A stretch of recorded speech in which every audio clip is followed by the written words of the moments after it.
आज ओडिशावासी गोटे सौभाग्यर दिन महामहिम राष्ट्रपति द्रौपदी मुर्मू महोदय आज ओडिशा विधानसभा को आसी आम मानक जो प्रेरणा देइचंती जे किभली भाव रे जड़े मनीष निष्ठापर भाव रे काम कले से निश्चिंत भाव रे दिने न दिने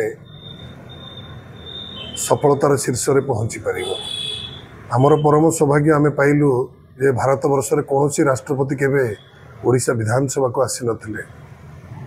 महामहिम राष्ट्रपति द्रौपदी मुर्मू पूर्व तांकर कर्मस्थली ओडिशा विधानसभा थिला ताको आज से निजे वक्तव्य देला बेले कहतुआ स्थल रे अनुभव अनुभूति एवं गोटे पद कथा कहते जो माँ माटी रे मु जन्म होइछि भंज माटी रो आसी विधानसभा रे पहुँची थिली एवं ये विधानसभा मते परिचय देइछि।